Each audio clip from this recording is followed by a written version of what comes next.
Hi, and welcome to this lesson on pluralism and unitarism.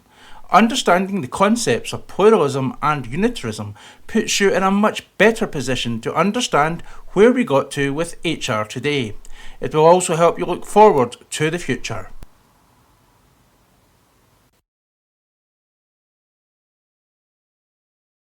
So what is pluralism? The word itself gives us a good idea of what it is about.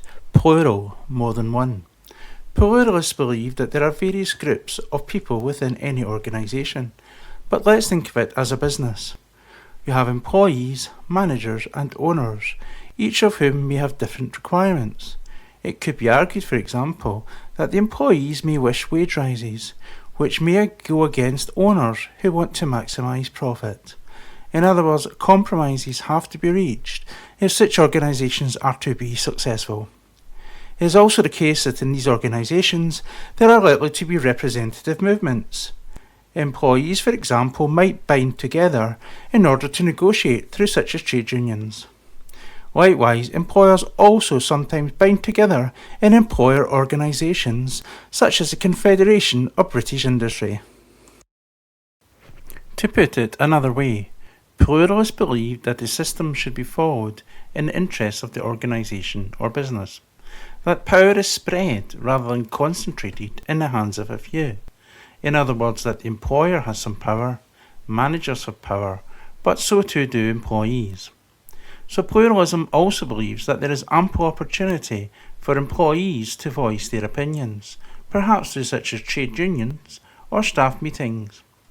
On the other hand, unitarism believes in the perception of the whole organisation as one big family, of one family working together for common good. We shall see that later in this lesson. So pluralism is a perspective or concept that suggests that in any organisation or business there are many parties that are involved in decision making, but it also emphasises the different interests of their members. So pluralism sees conflict as normal, inevitable, and to be managed accordingly. It sees that negotiation between the desires of the different parties is in all probability necessary, and something that cannot be eliminated. The focus of all pluralist thinking, therefore, in terms of industrial relations or human resource, is that of collective bargaining.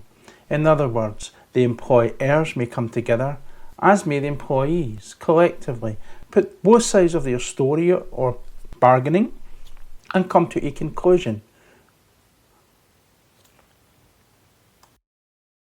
So what is the concept of unitarism? Well, once again, the word gives us a clue. The word unitarism is made up of the word unit, which means one. So unitarism is a belief that management and workforce work together for the common good and the welfare of the company or business. It is important, therefore, to understand that unitarists believe that both management and the employees share the same agenda, as it is a win-win for all. In other words, a successful company or organisation will undoubtedly lead to better profit for the owners, perhaps more dividends or shares for senior management, but also it is likely to lead to sustainable employment and perhaps larger wages for the workers. In other words, by all working together towards the one and same common good or agenda, it is better for all. So unitarism and pluralism are two terms or concepts that differ from each other in their approach. Both are important because they influence the role of managers and human resource or people management professionals in the organisation that they work within. I believe that the move from pluralism to unitarism in many of the modern industrialised societies shaped the move from personnel to human resource management, and that this is much more than a simple name change. It is the case also that some national cultures are different, and economic systems are also different.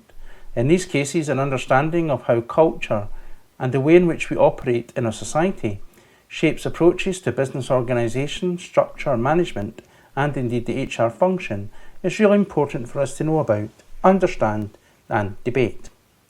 Philosophically, unitarism could be viewed as similar to that of the founder of modern economics, the Scots philosopher Adam Smith. Smith believed that by people looking after their own best interests, then society is best served because of what he coined the invisible hand. Politically in the West, such a philosophy is also linked to monetarism and the policies on philosophies of Milton Friedman, which were the core of both the Thatcher government in the United Kingdom and that of President Reagan in the United States. Indeed, Thatcher is often quoted or misquoted as having said there is no such thing as society.